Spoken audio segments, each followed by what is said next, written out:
Alright, so we're going to continue for our binomial distribution on part 2, for example, letter B. So we are given here, again with the same given, a pair of coin is tossed 6 times and call heads a success. So find the probability of getting at least 4 heads. 4 heads. Okay, so we are now giving a clue here.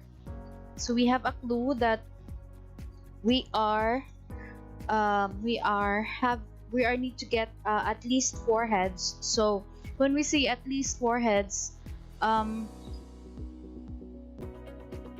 so when we are talking about here, we are giving here at least 4 heads. So when we say 4 heads, at least 4, so that is 4 up. Okay, and when you say another thing is we also have at most 4, so that is 4 down.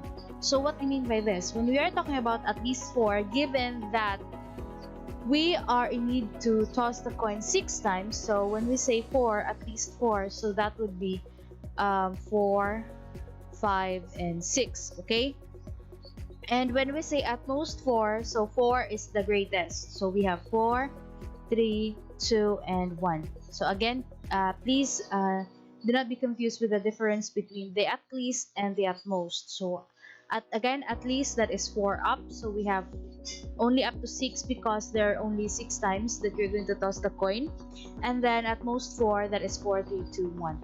Okay, so let's go back to our example.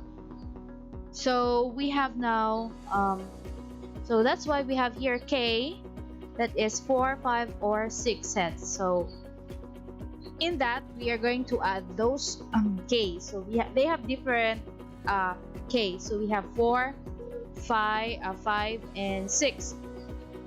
So by this, using the formula of binomial distribution, so we have 6 combination of 4, 1/4 raised to 4, and 1/2 raised to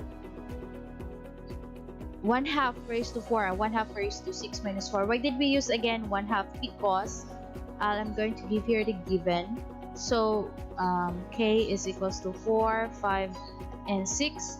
Remember that we are talking about here coins, so the probability of head and tail is 1/2. So successes is 1/2. Then Q is equals to 1 over 1 minus 1/2, that is still 1/2. Okay? So that's why we are using 1/2. Again, this is the success, the P, and this one is the Q. So next thing is 6 taken 5, or 6 combination of 5. We have 1/2 raised to 5. This is N. Okay. And 1/2 raised to N minus K. The same thing as 6 combination of 6 multiplied to 1/2 raised to 6 and 1/2 raised to 6 minus 6. Okay, so by that, we are now going to substitute it. Simplify rather. So we have 6 factorial over 4 factorial and 2 factorial, and 1/2 raised to 4, and then 1/2 raised to 2, because 6 minus 4 is 2. The same thing as this one. 6 minus 5, that is 1, and 6 minus 6, that is 0. Okay, so by that factorial, so we have look for the greatest factorial here. This is 4 factorial. That's why it's in color yellow again, because it is ready to be cancelled out. Okay, so we have now 6 times 5 over 2 times 1. Okay, this thing is also, because that is the largest factorial here is 5, so we have 5 factorial, and then here is also 5 factorial. So by cancellation, we only have 6 and over 1.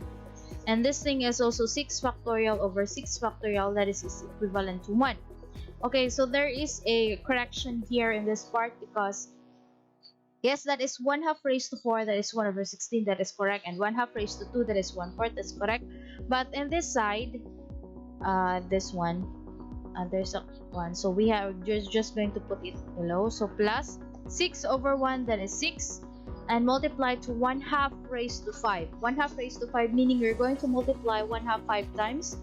So that would be 1/2 raised to 5, that is equivalent to 1/2 times 1/2 times 1/2 times 1/2 and times 1/2. So that is equivalent to 1 over 32. And multiplied by 1/2 raised to 1, that is equivalent to 1/2. So this is wrong. and proceed. So plus, that is 6 factorial over 6 factorial, that is 1. So 1. So 1 over 6, 1 half raised to 6. So we're going to multiply it. You add again. So say we have 6. So we're going to add one other 1 half. So we have 1 over 64. And then 1 half raised to 0, that is equivalent to 1. Again, any number that is the exponent is 0, that is equivalent to 1. So by this, we have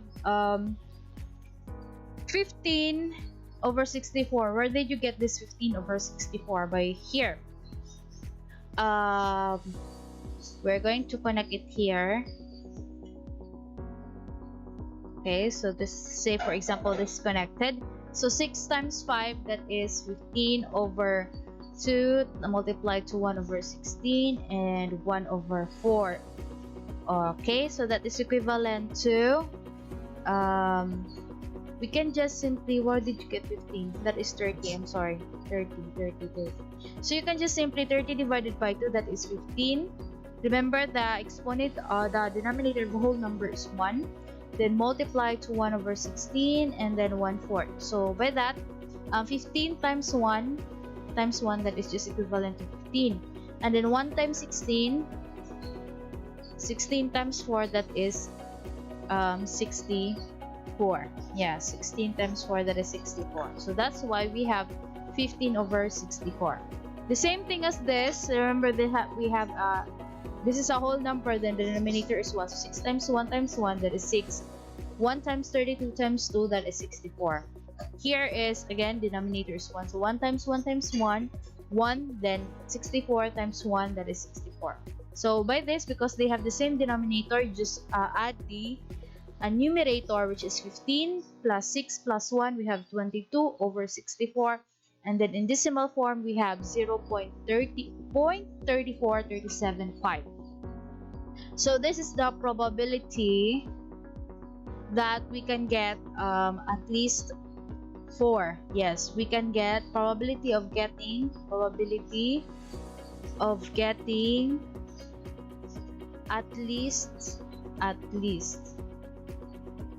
least 4 heads. So that is the probability of getting at least 4 heads.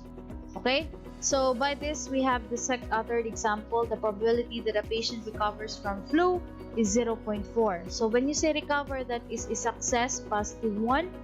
So that is 0.4. If 15 people are contracted with flu, what is the probability that exactly 5 persons will survive? So before we're going to have the solution, first we are going to get the given. So since N is the repeated trials, so how many people does have this flu? So contracted with flu. So we have 15. So that's why we have N is equals to 15. And K is equals to 5 because we are going to find the probability that exactly 5 persons will survive. And then the probability 0.4, that is the success. Okay, so that is 0.4, that is our P. And how to get our Q, which is the probability of the failure, that is 1 minus P, or 1 minus the success, that is 1 minus 0.4, that is equals to 0.6. So by that, we already have the given. We can just simply substitute the given formula. So we have 15 combination of 5, 0.4 raised to 5, and 0.6 raised to 15 minus 5. So again, you already know that one, how to manipulate the formula and do the solution. So we have the answer 0.1859. So that is the probability that exactly 5 persons will survive. So it is a less probability that it will survive. Okay, so that is, for example, a third example.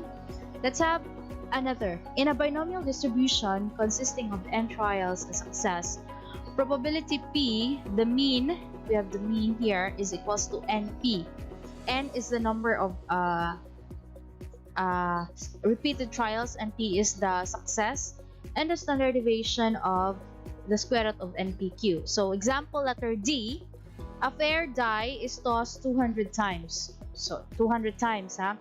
Here, the probability of getting a 5, since it is a die, So our probability, since we have a sample space of that die, is 1, 2, 3, 4, 5, 6. Okay? So each of this number has the total elements or the sample points is 6. So that's why the probability of getting 1, that is equivalent to 1 over 6. The same as in 2, we have 1 over 6. The same as in 3, 1 over 6. And 4 is 1 over 6, 1 over 6. Okay, the same. So from 1 to 6, the probability of that one is 1 over 6. Oh, okay. And then, so the probability of not getting 5 is the probability of not getting 5. Since our probability of getting 5 is 1 over 6, so the probability of not getting 5 is, formula of Q is 1 minus P. So 1 minus 1 over 6, that is 5 over 6. Okay? So hence, the expected number of getting a 5 is, by substitution of the mean, we have N, which is the repeated trials, which is 200. And the number of the probability, the success, is 1 over 6. So we have 33.33. And the standard deviation is the formula for this one. Okay, so by substitution, we have 200 multiplied by 1 over 6 and 5 over 6. Okay, so we have the standard deviation of 5.27. So go back to the question. A pair of dice toss, here the probability of getting 5. Okay, so that is how you're going to, if you encounter this kind of problem, so you can make a pattern of this one and then you can have this answer. We have 5.27. Okay, so that is the binomial distribution. If you have more questions about this one, you can just PM me or comment in the section below, or it would be better if you private message me. Okay, see you for our next video for our lesson 4, the Poisson distribution.